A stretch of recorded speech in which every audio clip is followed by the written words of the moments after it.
നമ്മൾ ഓരോരുത്തരും അറിഞ്ഞോ അറിയാതെയോ പല തെറ്റുകളും ചെയ്യുന്നവരാണ്. പക്ഷേ നമ്മൾ ഓർക്കുക, നമ്മുടെ ഓരോ പ്രവൃത്തിയും റെക്കോർഡ് ചെയ്യുന്ന ഒരു വീഡിയോ ക്യാമറ നമ്മുടെ ഉള്ളിൽ തന്നെയുണ്ട്. അത് നമ്മുടെ ഓരോ പ്രവൃത്തിയും അവിടെ രേഖപ്പെടുത്തുന്നുണ്ട്. അതിൻ്റെ ഫലമായിരിക്കും നാളെ നമുക്ക് വരിക. ഈ ലോകം ഒരു കണ്ണാടി പോലെയാണ്. നമ്മൾ കാട്ടുന്നതെല്ലാം നമുക്ക് തന്നെ തിരിച്ച് പ്രതിഫലിക്കും. അപ്പോൾ നമ്മളിന്ന് അനുഭവിക്കുന്ന ദുഃഖത്തിനും ദുരിതത്തിനും സുഖത്തിനും എല്ലാം കാരണം നമ്മുടെ പ്രവൃത്തിയാണ്. ഇത് നമ്മൾ ഓരോരുത്തരും തിരിച്ചറിയണം. ദൈവം ആരുടെയും പുണ്യപാപങ്ങൾ എടുക്കുന്നില്ല. നമ്മൾ അവനവൻ്റെ വിധി അവനവൻ തന്നെയാണ് തീർക്കുന്നത്. അതുകൊണ്ട് ഈ ലോകത്ത് നമ്മൾ ഓരോരുത്തരും ശ്രദ്ധയോടും വിവേകത്തോടും കൂടി ജീവിച്ചില്ലെങ്കിൽ നമ്മുടെ ജീവിതം എന്നും ദുരിതം നിറഞ്ഞതായി തീരും. അതിന് നമ്മൾ മറ്റുള്ള ഒരാളെയും കുറ്റപ്പെടുത്തിയിട്ട് കാര്യമില്ല. അവനവൻ വിതയ്ക്കുന്നതാണ് അവനവൻ കൊയ്യുന്നത്. അതുകൊണ്ട് ദുഃഖം വരുമ്പോൾ നെഞ്ചത്തടിച്ച് കരഞ്ഞതുകൊണ്ടോ, ജാതകത്തെ ശപിച്ചതുകൊണ്ടോ, ചുണ്ട് കടിച്ചതുകൊണ്ടോ, ദൈവത്തെ പഴിച്ചതുകൊണ്ടോ കാര്യമില്ല. ഇതെല്ലാം തൻ്റെ പ്രവൃത്തി കാരണമാണ് ഉണ്ടായിട്ടുള്ളതെന്ന് തിരിച്ചറിയുകയും ബോധപൂർവം ഇനി തെറ്റ് ചെയ്യില്ല എന്ന ഒരു ദൃഢനിശ്ചയത്തോടുകൂടി ജീവിക്കുകയും ചെയ്താൽ ശാന്തിയും സമാധാനവും നിറഞ്ഞൊരു ജീവിതം നമുക്ക് കെട്ടിപ്പടുക്കാൻ കഴിയും.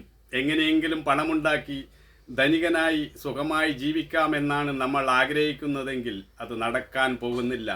നമ്മൾ AC റൂമിൽ കിടന്നാലും ഉറക്കം കിട്ടില്ല. കാരണം മനസ്സ് കലുഷമാണെങ്കിൽ എങ്ങനെ നമുക്ക് ശാന്തിയും സമാധാനവും ഉണ്ടാകും? മനസ്സ് കലുഷമാകുന്നത് നമ്മൾ മറ്റുള്ളവരെ വഞ്ചിക്കുകയും പറ്റിക്കുകയും ചെയ്യുന്നത് കൊണ്ടാണ്. കാരണം നാം എല്ലാം ഒരേ ഒരു സത്തയുടെ ഭാഗമാണ്. നാം പരസ്പരം ഭിന്നമല്ല. നമ്മൾ വേർതിരിഞ്ഞിരിക്കുന്നു എന്ന് നമുക്ക് തോന്നുന്നുണ്ടെങ്കിലും നാമെല്ലാം ഒരു മരത്തിലെ ഇലകൾ പോലെ, ഒരു ശാഖകൾ പോലെ ഒന്നാണ്. ഈ യാഥാർത്ഥ്യം മനസ്സിലാക്കാതെയാണ് നമ്മൾ തെറ്റുകൾ ചെയ്യുന്നത്. നമ്മൾ കാറ്റിനെതിരെ എറിയുന്ന പൊടിമണ്ണെല്ലാം നമ്മുടെ മേൽ തന്നെ വന്ന് പതിക്കുന്നത് പോലെ നമ്മൾ ചെയ്യുന്ന തിന്മകളെല്ലാം നമുക്ക് തന്നെ നാളെ വിനാശകരമായി തീരും.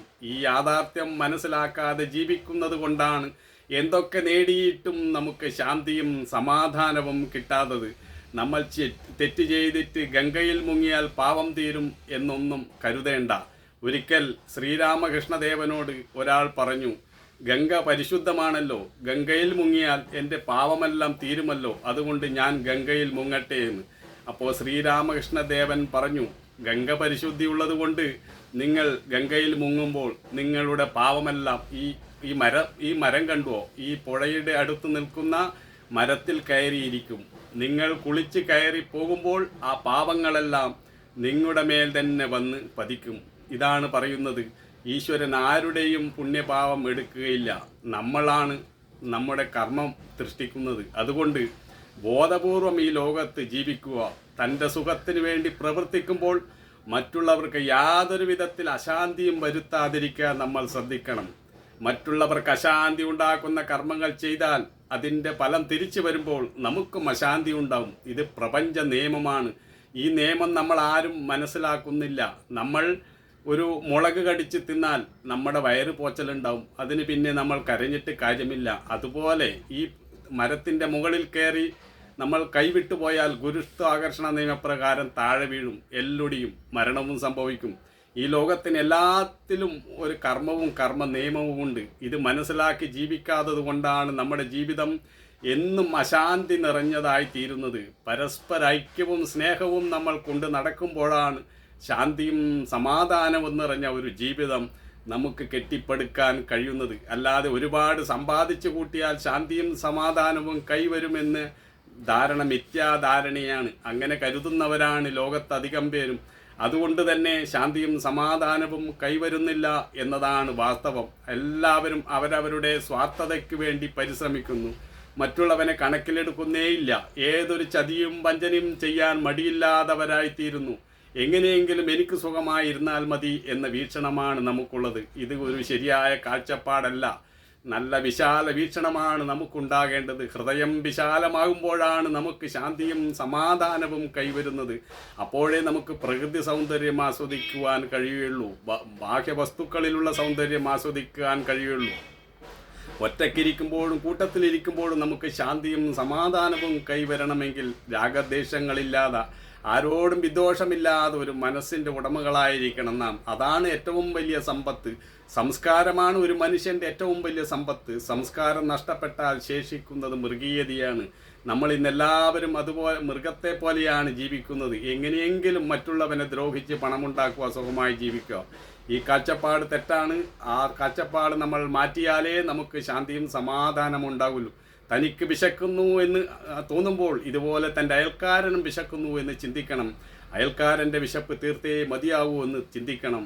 ആ ഒരു കാഴ്ചപ്പാട് ഉണ്ടെങ്കിലേ നമുക്ക് നല്ലൊരു കുടുംബവും സമൂഹവും രാഷ്ട്രവും കെട്ടിപ്പടുക്കാൻ കഴിയുകയുള്ളൂ. ഈ ഒരു വിശാല കാഴ്ചപ്പാടിൽ ഊന്നിക്കൊണ്ട് വേണം നമ്മൾ ഓരോരുത്തരും ജീവിക്കുവാൻ. ജാതി മതവർഗ ചിന്തകൾക്കപ്പുറം നാം മാനവ മൂല്യങ്ങളെ ഉയർത്തിപ്പിടിക്കാനാണ് ശ്രമിക്കേണ്ടത്. എൻ്റെ മതം, എൻ്റെ ജാതി, എൻ്റെ സമ്പത്ത്, എൻ്റെ കുടുംബം, ഈ ഒരു ഇടുങ്ങിയ ചിന്താഗതിയിൽ നിന്നും നമ്മൾ കിണറ്റിലെ തവളയെപ്പോലെ അല്ല ജീവിക്കേണ്ടത്. വിശാല ഹൃദയമുള്ളവരായിരിക്കണം, വിശാല കാഴ്ചപ്പാടുള്ളവരായിരിക്കണം. അപ്പോൾ ഒന്നങ്ങനെ ജീവിച്ചു നോക്കാൻ നമ്മൾ ശ്രമിച്ചു നോക്കൂ. ഓരോ നിമിഷവും ജീവിതം ശാന്തിയും സമാധാനവും നിറഞ്ഞതായി തീരും. ഈ ഒരു കാഴ്ചപ്പാട് ആണ് നമുക്ക് ഓരോ നിമിഷവും ഓരോ ചുവടുവയ്പ്പിലും നമുക്കുണ്ടായിരിക്കേണ്ടത്. മറ്റുള്ളവനെ ചവിട്ടിമതിക്കാൻ പാടില്ല. അധികാരവും പദവിയുമുള്ളവർ അതിന് കഴിവില്ലാത്തവരെ ചവിട്ടിമതിക്കുമ്പോൾ നാം അറിയുന്നില്ല അത് തിരിച്ച് നാളെ നമുക്ക് വിനയായി തീരുമെന്ന്. ഇന്ന് നമ്മൾ എന്ത് ചെയ്യുന്നോ അതാണ് നാളെ നമ്മൾ കൊയ്യുന്നത്. അതുകൊണ്ട് വിവേകപൂർവം ശ്രദ്ധാപൂർവം വേണം ഈ ലോകത്ത് ജീവിക്കുവാൻ. ഇല്ലെങ്കിൽ നമ്മുടെ ജീവിതം വൃഥാവിലായിത്തീരും. ഓരോ നിമിഷവും കഷ്ടനഷ്ടങ്ങൾ നിറഞ്ഞതായിത്തീരും. ഒന്നും നേടാതെ അവസാനം നിരാശനായി യാത്രയാകേണ്ടി വരും. അതുകൊണ്ട് ഓരോരുത്തരും ശ്രദ്ധയോടും കൂടി ഈ ലോകത്ത് ജീവിക്കുക. അതാണ് നമുക്ക് ഓരോരുത്തർക്കും ആവശ്യമായിട്ടുള്ളത്. വ്യക്തിക്കും കുടുംബത്തിനും സമൂഹത്തിനും അതാണ് ആവശ്യം.